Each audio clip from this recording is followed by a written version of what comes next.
Hello, everyone. Thank you so much for joining us today. We're really excited to be on the call and have some time with you in this conversation. We're going to be highlighting the work specifically at Dallas College and the partnership here with Lightcast as we discuss enabling learner career success by leveraging LMI across the institution. It's a really big conversation. I know we'll have some questions along the way. We encourage you to drop those into the chat box over here, and we'll get to those at the end of the presentation. We really want today to feel like a conversation. We want you to be engaged in what we're sharing, and we will make time to get to those at the end here for us. Here's a quick look at our agenda today. And I always consider agendas more of a suggestion for how things are going to unroll. But this is what it looks like for us here today. And on the call, I'm Michelle Rodriguez. I'm the Lightcast account manager. We've got Remy. We've got Dr. Tana Hicks here with Dallas College and Lucas Ray. You'll get to hear a little bit of the work that we each do and how all of this comes together to create that ultimate student success. So if you've not heard about Lightcast, I'm glad that you're here with us today. Lightcast, simply put, is a global leader in labor market analytics. So our data really serves to be part of that clear insight for better decisions at the highest level of government, business, and education. And so all of this really helps us to create the job market that works for everyone. Excuse me. And so part of that is building a trust, right? So we've got this promise that we've had for over 20 years in the work that we do, and building that trust again with leading organizations across the globe. So what this looks like, right?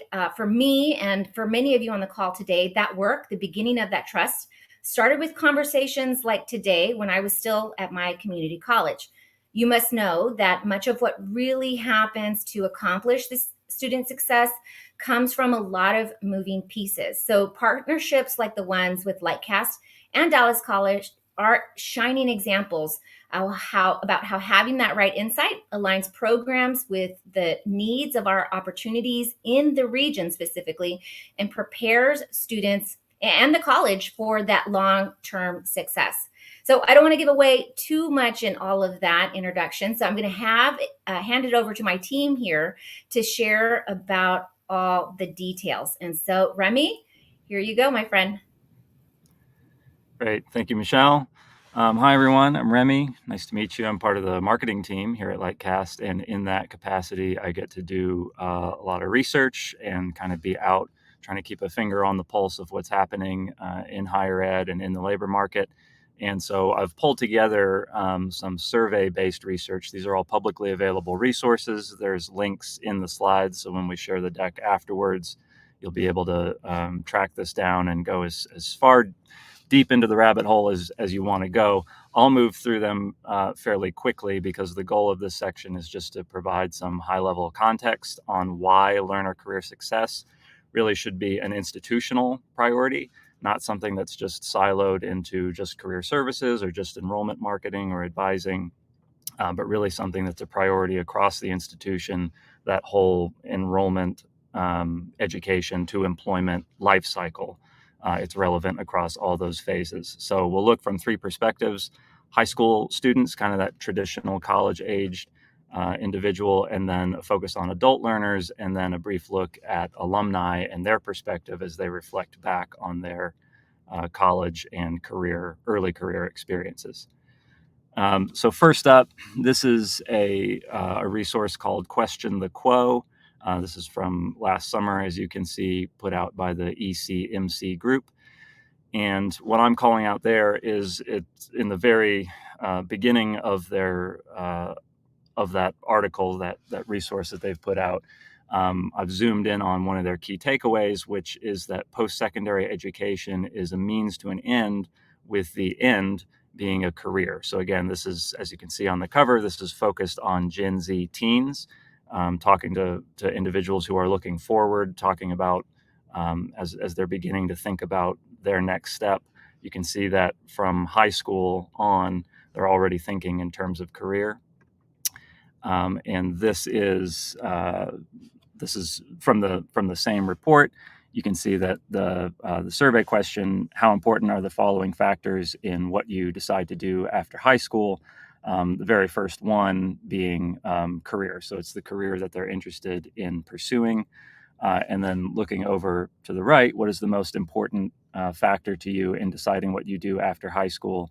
Again, I need to understand different careers that are available. So kind of two angles on the same basic question. On the left, they're being given a bunch of factors and saying, rank these. On the right, they're just being asked straight up, what is the single most important factor to you? And in both cases, what they're saying is, well, I need to understand career opportunities because that career goal is what's going to inform my decision to enroll, whether that's a four-year university, community college, or try to go straight into the workforce. So theme being they're career focused, their career goal is informing their education decisions. Moving into the adult learner focus, so this is from Gallup and Lumina. Many of you may have seen this already, but this is their 2024 State of Higher Ed report. So their sample size here is 14,000 US adults age 18 to 59. So we're zooming out, not just looking at Gen Z teens anymore, looking at just adults in the US who fall into one of those three buckets, either currently enrolled, stopped out adults, or never enrolled. But despite the shift from teens to adult learners, we really see a lot of the same themes. So in this case, the question was, which of the following are important reasons why you are considering enrolling and obtaining a degree or credential? And you can just go down the list. So top of the list, to obtain knowledge or skills, to help you get a higher paying job, to allow you to pursue a more fulfilling career. And then we do have for personal sense of achievement, and then it's right back to more competitive job candidate, help get a salary increase or promotion in your current job. And then in their own words, that box in the upper right there is from that same page of the report where they summarize the key takeaway, which is that career outcomes, again, are the primary motivation for pursuing higher education in this adult learner group. From the same report, I also thought this was interesting. Different page, same report, different chart. This is not just looking at why they would enroll, but where they would enroll. So the question here is worded, how important are each of the following characteristics of a college in your decision to stay enrolled or to enroll for the first time at that particular institution or program? And you can see that the top response was, well, opportunities for good paying jobs in my chosen field of study. And then the takeaway box, again, this is not my language. This is straight from the report itself. They say that when making enrollment decisions, currently or previously enrolled students cite several factors, but thematically the most prominent consideration remains in line with previous layers of research, which is that career outcomes and then cost lead the way, followed by flexibility and program delivery. So I thought this was key to call out because it shows that not only is there kind of a broad case to be made for the value of higher education or the value of college in general, but this is saying that it can actually be a competitive differentiator between institutions and even between programs. And that when these adults are looking to enroll and deciding not just whether to do it or not, but where to do it, they're really looking for which of these institutions and programs has the strongest, clearest connection to the career outcomes that I'm seeking, which is something that you can demonstrate and communicate through career pathways data on your program pages, or ideally even something you can do with alumni data, demonstrating where the students who have enrolled in your program end up going once they enter the workforce. So key theme there. That concludes the adult learner section. And this is my last little bit. This is the alumni perspective. So this comes from the National Alumni Career Mobility Report, or NACM. This was created by the Career Leadership Collective, but is now part of the Lightcast suite of solutions. And it one of the key themes from this report from last year, which, side note, we are working on an updated version of this that will be coming out in the not too distant future. So keep your eyes out for that. One way to be sure you get that is downloading last year's report, because we'll obviously let everyone know when the updated version is available.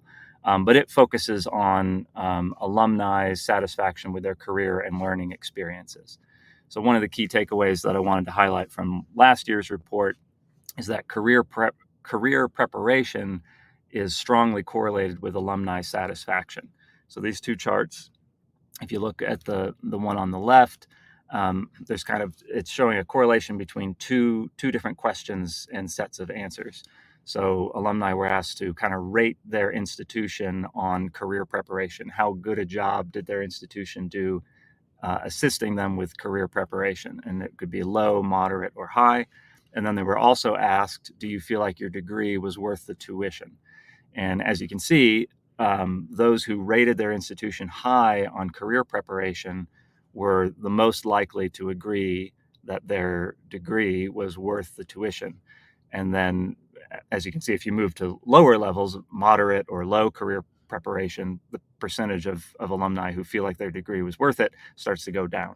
And then looking at the chart on the right, it's the same pattern, same theme, but the question there was your degree worth your student loan debt? Again, those who rated their institution high on career effectiveness in career preparation most likely to agree that their degree was worth their student loan debt. So clearly, even after the fact, it's not just teens or adults looking to enroll who are saying career is a priority. It's even alumni after the fact looking back saying, if my institution did a good job equipping me for my career, then I feel like my education was worth what I invested in it. And then final thing from that same report, I thought this was really interesting. The survey also asks, please select which of the following best represents when you felt you decided about pursuing your current career path. It's really interesting to note 16% said, I feel like I'm still deciding.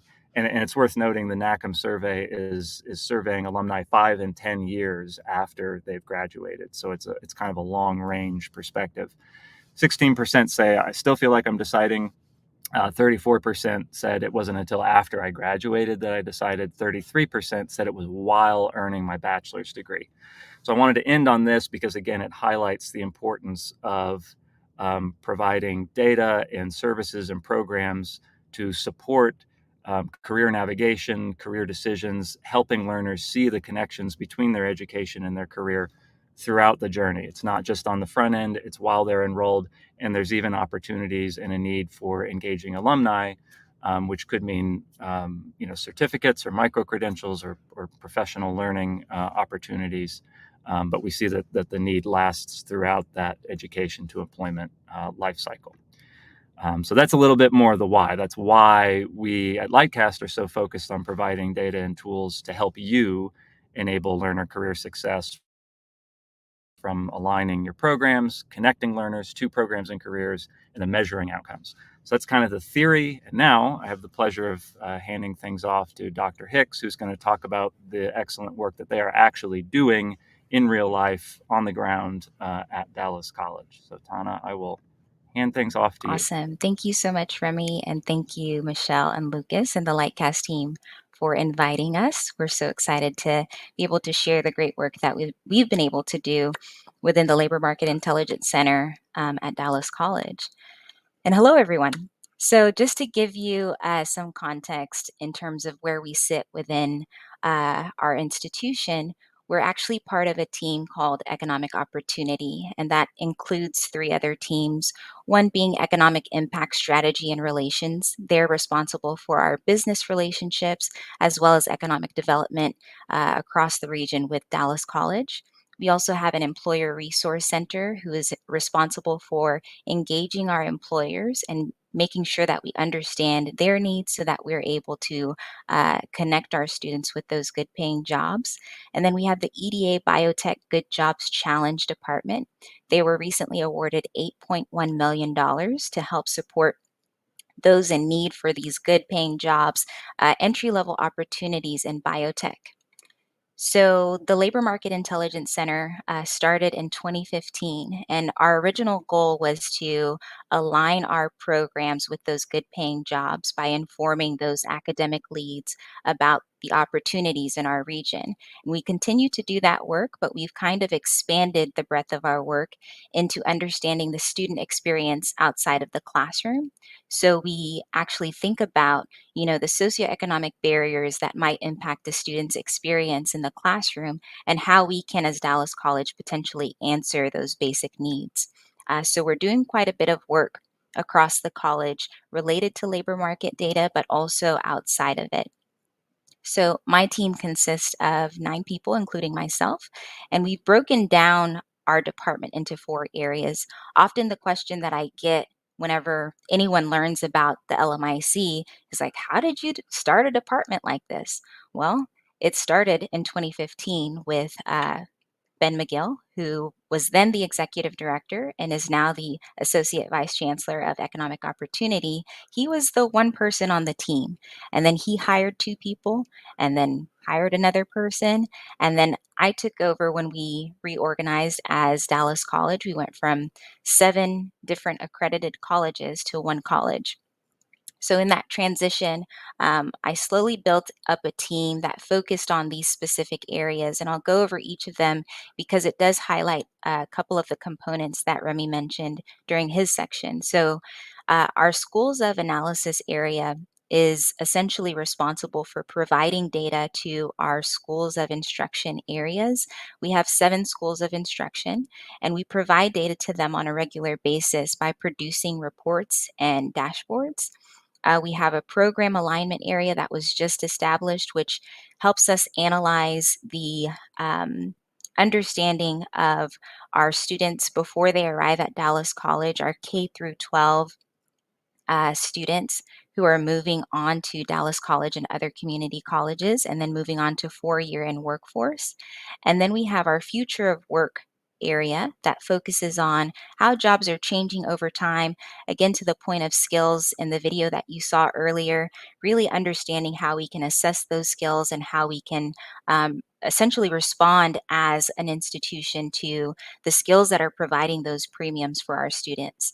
And then we have our GIS and data visualization area where we're looking at geographically how can we make sense of this and visualize this for our community and make sense of where the jobs are in relationship to where our students are, where programs are in relationship to our students, and really trying to make sure that that sense of responsibility that we have as institutions within the region, we're able to answer those needs. So, our Career Connected Learning Network kind of display here that you see really hones in on what we do as a department, or at least the areas of impact that we make across the region based on data, right? Our labor market data touches on each of these spaces. We are often providing data to our ISD partners, so that pathway and program alignment work that I mentioned earlier is where this starts. So, how can we make sure that our ISD partners have access to the same kind of data that we do as a 2-year institution? And how can they kind of leverage that data to inform our dual credit PTech and CTE programs? Alongside that, we're working with a number of organizations in the region to make sure that our students have access to some of these basic needs. So we're informing that with data. And then we're working across a number of 4-year institutions and trying to make sure there's alignment across our programs as they transfer to those 4-year institutions. And then we're constantly informing our employer resource center of the employers that are looking for specific kind of talent to fill their needs.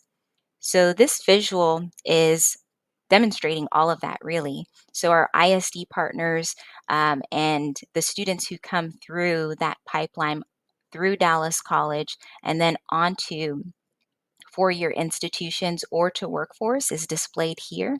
A number of students come through us to, uh, you know, advance their skills and produce a situation that is better than the one they came from. Some go off to other institutions to earn their bachelor's degree or even a, higher degree. But a lot of our students come to us so that they can get a job right away. Those quick turnaround programs become really essential in that process. So, the Labor Market Intelligence Center is actually one of three research teams at Dallas College. We have our traditional IR department, Strategic Research and Analytics, who's responsible for that internal data and state reporting. But we also have a research institute. And essentially, they're responsible for understanding our students before they arrive at Dallas College and then after they've moved on to either job opportunities or other institutions.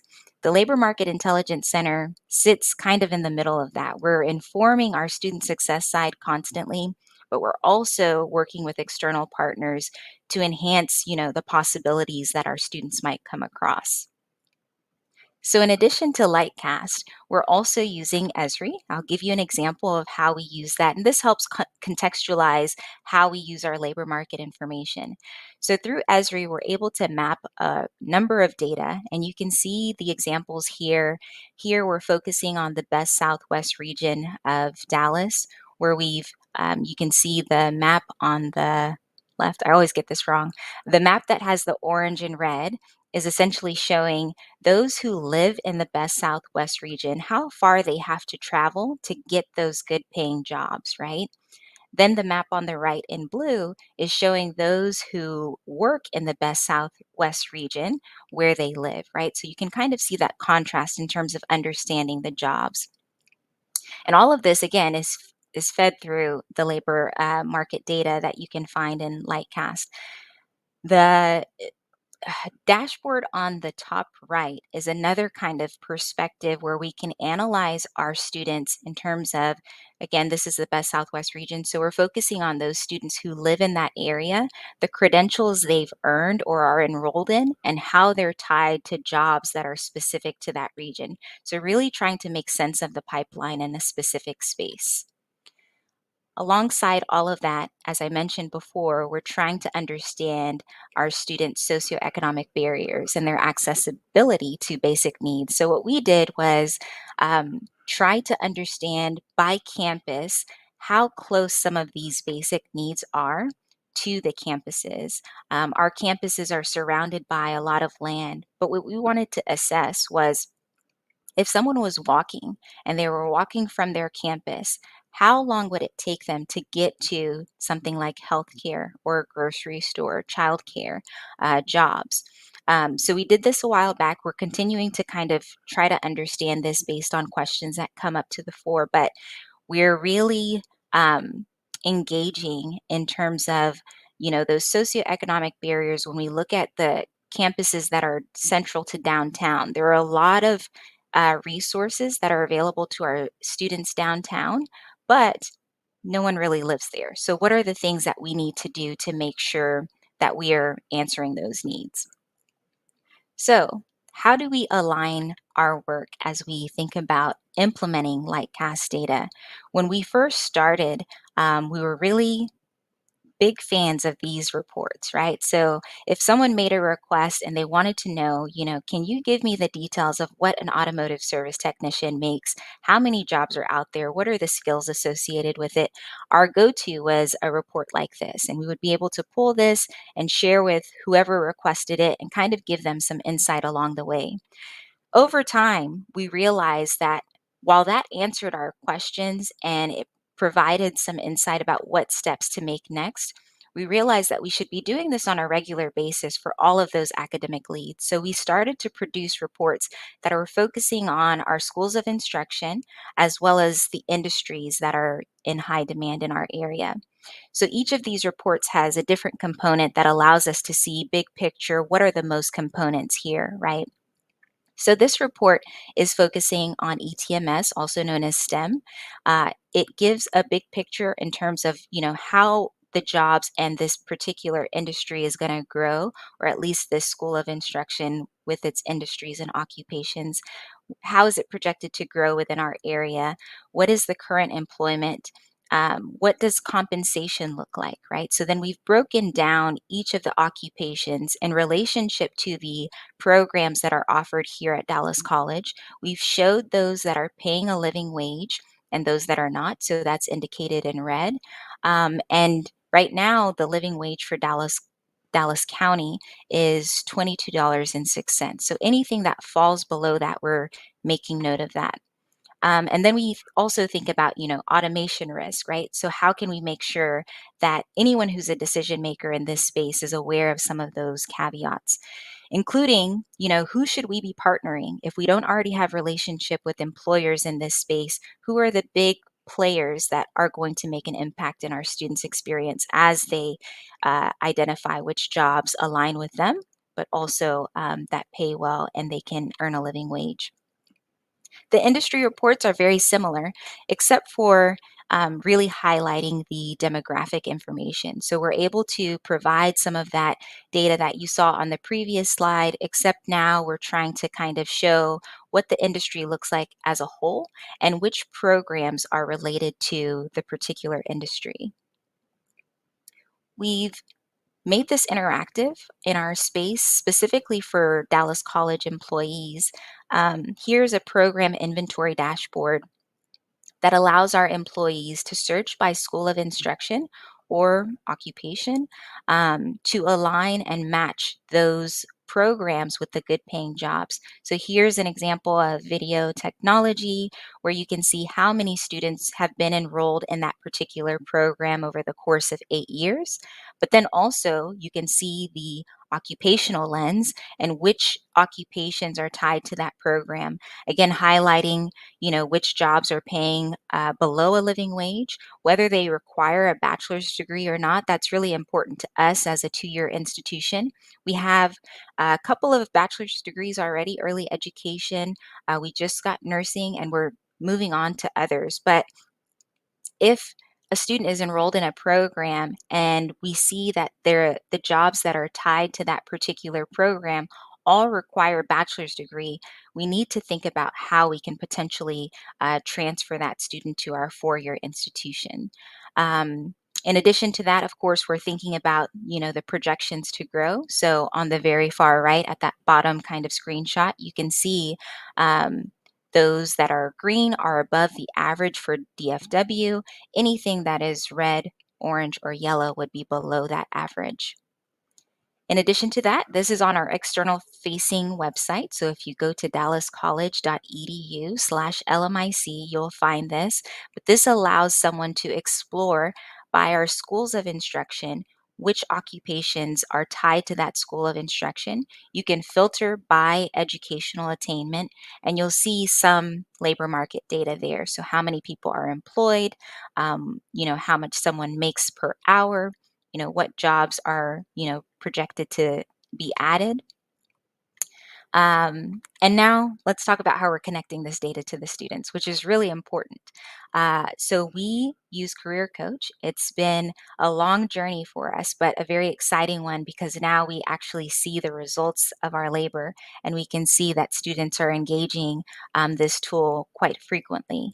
So they're able to browse programs by school of instruction. They access this through our Dallas College career website. And then we're able, as the LMIC team, we have the capacity to analyze the back end and see, how many students are visiting this site and what are they clicking on? Where do they live by zip code? Where do they live by city? What are they most excited about? What are they clicking on the most? And then even are they creating profiles and doing the assessment and have they built a resume, right? So this allows us to kind of feed information to our student success side so that they can understand how they can pivot along the way. Alongside that, we have Career Coach Widget Builder that our marketing team is using to apply this kind of career information to our program pages. And we can see that activity in the same way that we can for Career Coach as students use it. So how many views, how many clicks per widget, and then, really trying to understand where we can improve our use of this widget builder across our pages. So with that, while we have our career coaches or our career coach tool, and it's great, it allows us to have an interactive approach to this work. We're also finding that we need some kind of hard copy. I think maybe we're a huge fan of this, but we need some kind of hard copy to complement the work of what Career Coach does so well. And when we're on the road and we're speaking with students and they're engaging with this tool, they need something to take away. If they don't build a profile and they don't create a login, they kind of walk away with nothing, right? So, unless they come back and then take the assessment and do everything again. But we found that we want to continue to engage them through these kind of reports, these PDFs. So we've built out a RASIC report that allows our students to then see the results, but then take something with them to see the careers that are associated with it and the requirements for those careers. We're in the process of revamping this. So everything is in flux as we kind of see how things work. And I think that's the most appropriate approach as you're thinking about labor market data across your institution. And with that, I'm going to hand it off to Lucas. Thank you. Yeah, I just want to take a moment to say how enjoyable it's been to be part of this journey with Dr. Hicks and Dallas College as they've established and grown the LMIC. It's really a joy to see them pushing this data across the institution, right, and making sure that we are getting this valuable information and this alignment work and this connection work into all the moving parts of their organization, right? And as Dr. Hicks so eloquently showed us, right, in the alignment of our programs to the needs of our labor market in the first phase, in the connection to the students and their process in the second phase. This third phase of the career learner success model is to measure the impacts and the effect of this work, right? And so two of the ways we've been able to partner with Dallas College to do this is one, what we call an economic impact study. And many of you may be familiar with an economic impact study. Its main objective is to talk about the impact of your institution from a labor market perspective, from a jobs creation perspective, from a spending perspective on your institution, or sorry, on your region.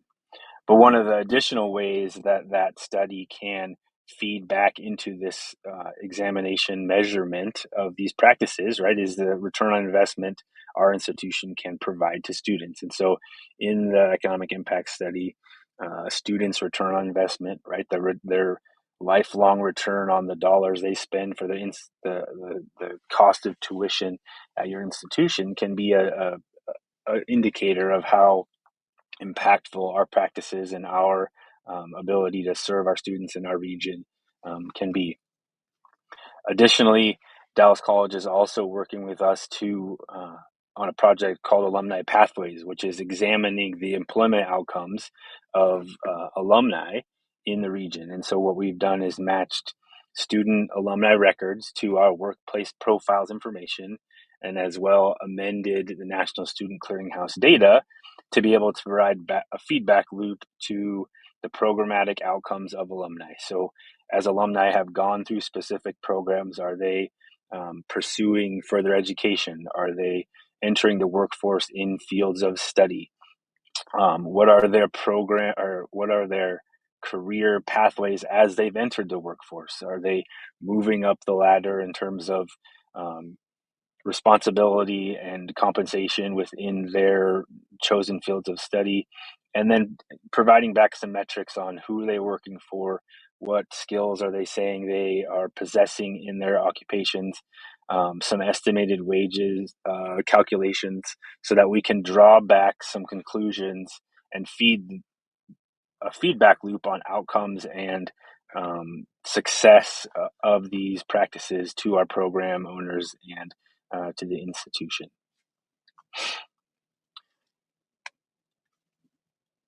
So with that, we are going to take a pause. We're going to send a poll your direction. There's a handful of questions in the Q&A section that we would look to propose and address and kind of have a little conversation here. So watch for a poll to pop up on your screen, and then we'll take a minute or two here to kind of gather some of these questions, and we will have a little conversation.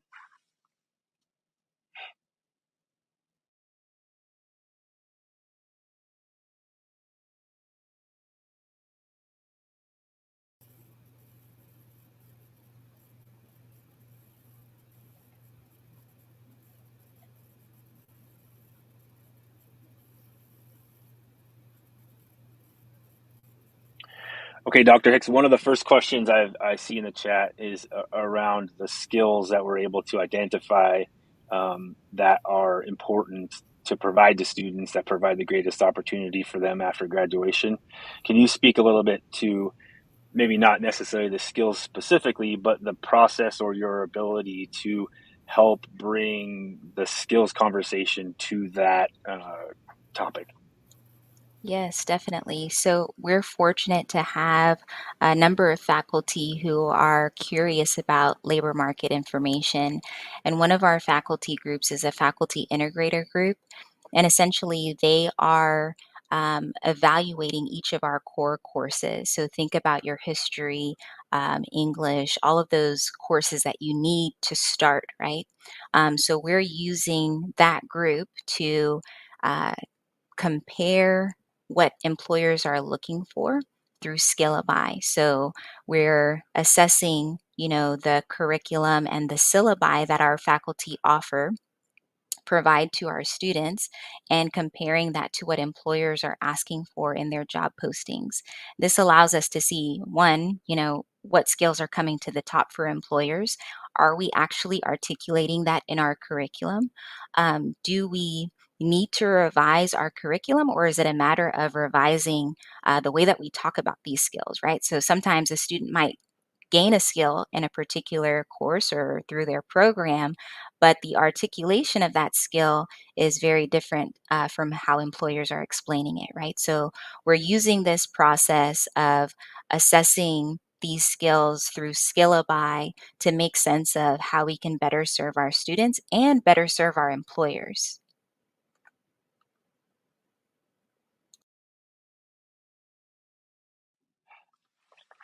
Perfect.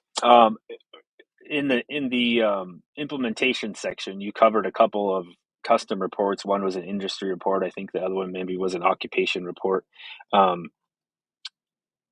Someone's asking, are those reports Lightcast reports, or are those another tool? And then a kind of a related question. I think I know the answer to that question. So as you talk about the data that's in those reports, how are you getting the data that maybe isn't directly connected to that report into those reports? Yes, so we've built a system using API to pull that data from Lightcast into an Excel document, essentially. And we use that Excel document with a report we build out in a Word document. And then we send the Word document and the Excel to our marketing team who builds the beautiful reports that you saw. Does that answer the question? Yeah, I think that's great. Yeah. Okay. So, and um, those specific reports are not part of the Lightcast suite, but you're using No. Yeah. data, pulling them into there. Perfect. Yeah. All the data comes from Um, Lightcast. Yes. Wonderful. There's a question here around sort of this concept of changing people's operating procedures, right? The suggester, leans into this idea of you can lead a horse to water, but you can't make a horse drink, right? So, question is, in what ways have you been most successful in getting stakeholders to digest this information, to use this reports, and is there any kind of guidance you can provide in terms of how they might be able to get there themselves? I absolutely love this question. This is the question that made my job really exciting at the start because um, we began having road shows. Really, that's the shortest answer. Is we started kind of showcasing our capabilities through all of this data by presenting to various organizations, primarily external organizations first, and word got around that wow, Dallas College has a labor market intelligence center and they have all this data that can help us understand the jobs in our region. And as people talked, Dallas College caught on and they're like, wait a minute, that's what you guys are doing? And we're like, yeah. So how can we help? And once we had, one academic lead on board, all of the others came on board as well. And I think we've created a great system of reporting out and answering questions. And now they lean on us to provide them with data. And I think we have great relationships with all of our academic partners.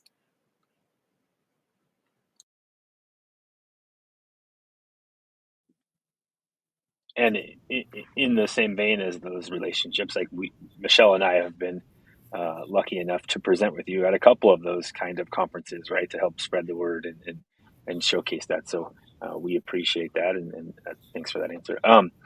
Question in terms of the accessibility needs map that you show, and there's a question on if there's any Lightcast data being used to generate those reports in terms of accessibility to the core basic needs of a student.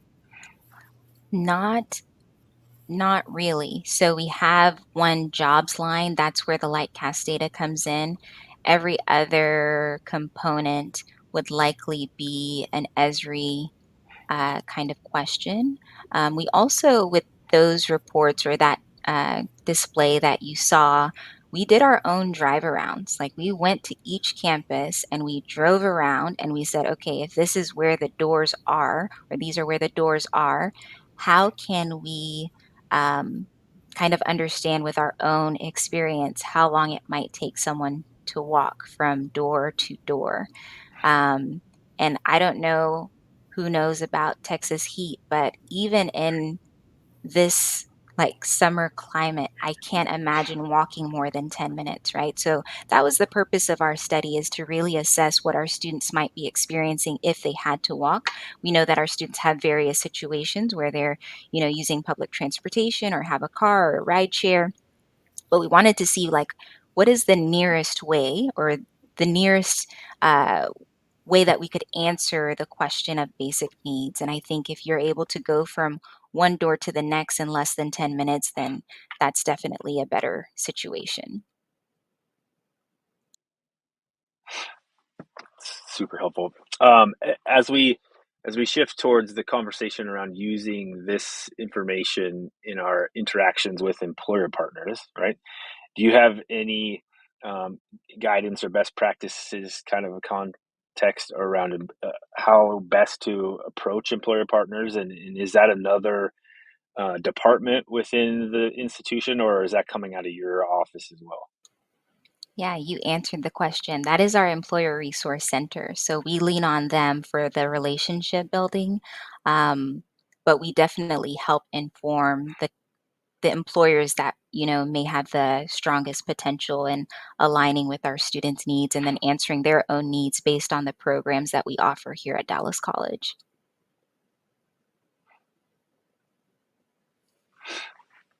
There's a question here about non-technical degrees. So in terms of using this kind of framework in terms of align, connect, and then measure, is there any feedback you've received or some examples of how this has applied to the non-technical degrees within Dallas College as well as the technical? I think we take the approach across all types of degrees. We haven't made any specific moves that kind of disjoint technical versus non-technical. I mean, I'm trying to figure out if there are specific examples. But even when we think about, working with our CTE partners in our ISD um, space, all of these questions are the same. Like at the very beginning of the presentation, Remy said, the end goal is to get a job, right? So, because that question and answer remains the same, our approach is kind of a system. Like, this is how we can analyze what the good jobs are. These are the employers that are tied to those jobs. These are the programs that lead to those jobs. And this is how we can kind of be the connector of these opportunities. So I don't think there's a distinction that can be made between those. It's essentially, following the things that work and then assessing the things that don't.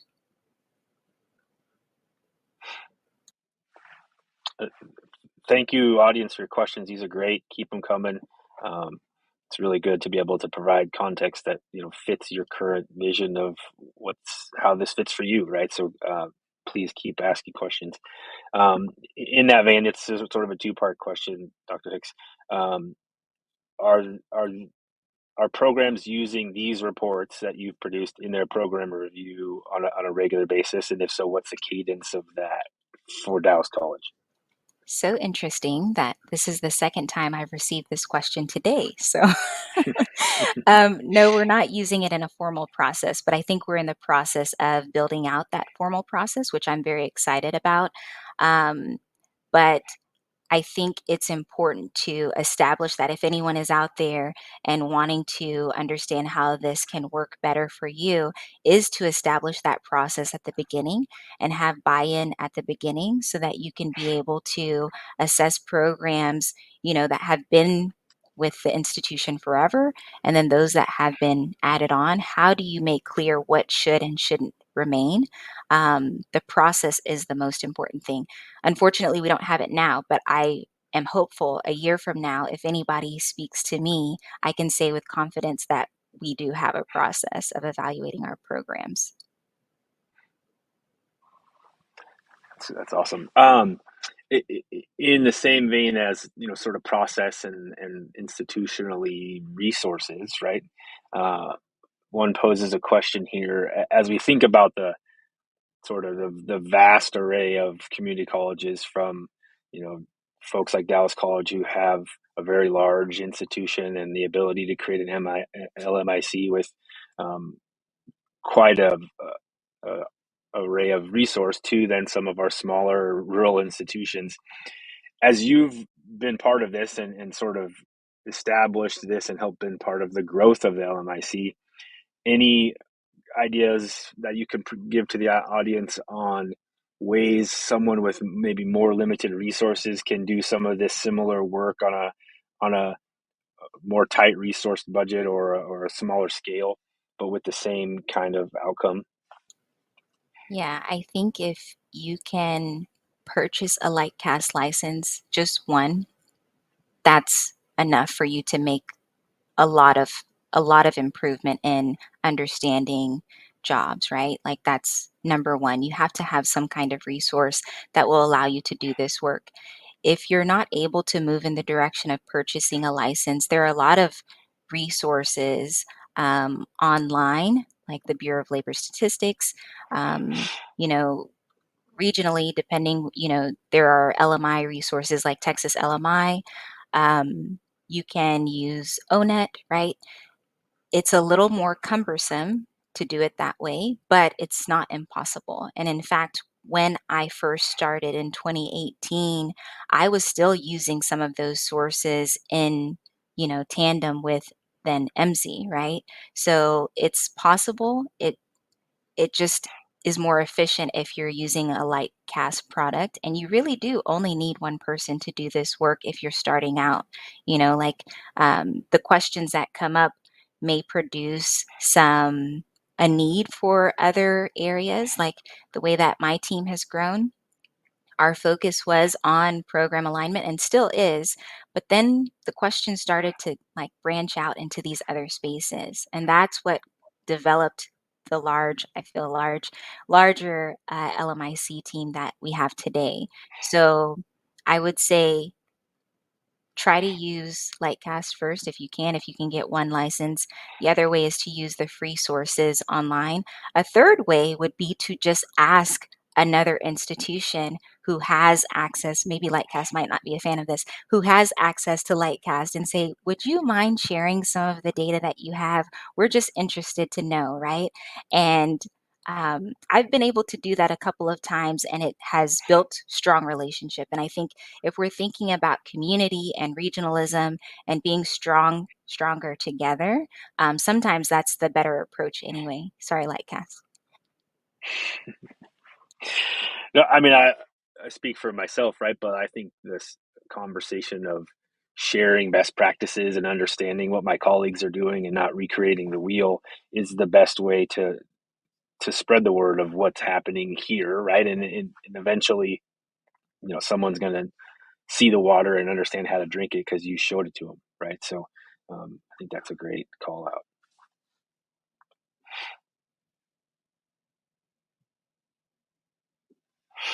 Looking through some of these questions, these are still so good.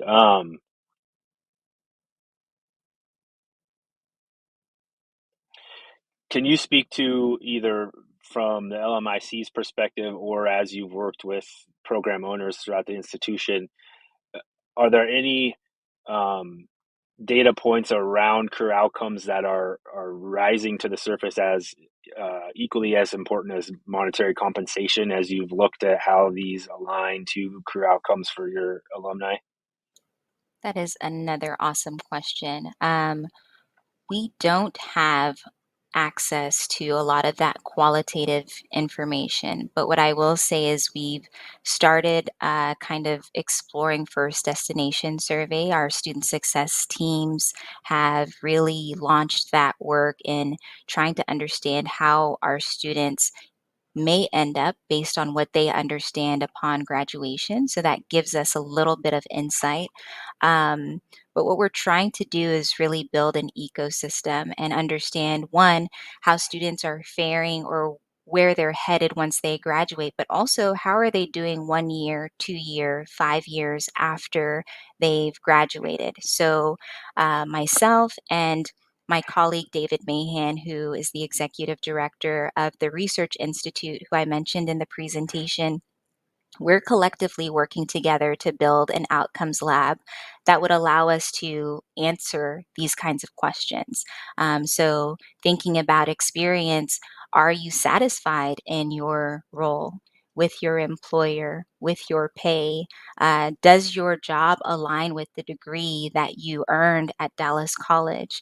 I love the question or the part about social impact, right? Like, not everyone is in it for money, but how do we make sense of that through some qualitative research? So the outcomes lab is going to take shape for questions just like that.